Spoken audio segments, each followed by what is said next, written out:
So if you take some trends like that, in other trends that we might talk about as well, we talked the other day about this idea of trend lines and convergences. And what I found fascinating about it, Mike, was, you know, we were thinking about it like a strategy consultant. So if you think, and you're a former McKinsey person as well, if you think like, a strategic thinker, what kind of things do you do with the information that you're picking up right now? How do you identify, where these trend lines are going and what you should do so that you can start to find opportunities, make some of those big bets or those no regret decisions versus just kind of watching things unfold? Yeah.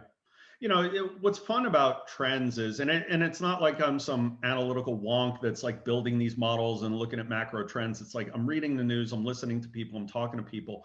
And what I like to do is it's really easy to take a set of trends in a narrow field and sort of straight line them. So if you took like sales compensation trend, sales tenure trend, average, pipeline length, and you took a bunch of sales metrics and you trended it out, it's like, okay, you can reasonably see what the future holds for that area, but there's no real innovation and major insights there.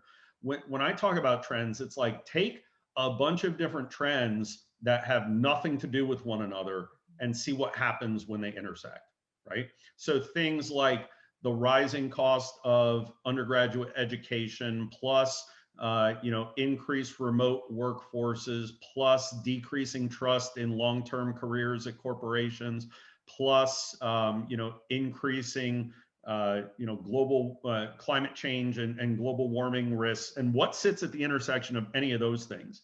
And Mm. it's like, wow, they're all like really disparate things. Now, what'll happen 9 times out of 10, you're going to draw one of those intersections and go, yep, nothing there, nothing interesting, nothing interesting.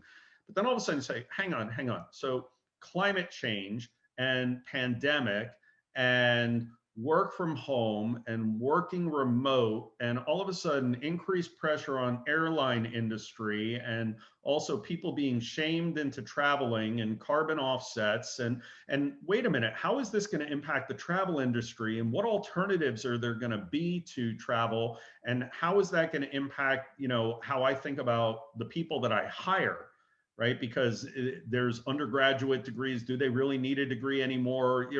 And all of a sudden you're ending up with a very different conversation. And I'm still not convinced that there's something there, but you can see how some of these intersections can create threats and opportunities. You just got to pick weird ones and by weird I mean things that are unrelated, and then be prepared for nothing there.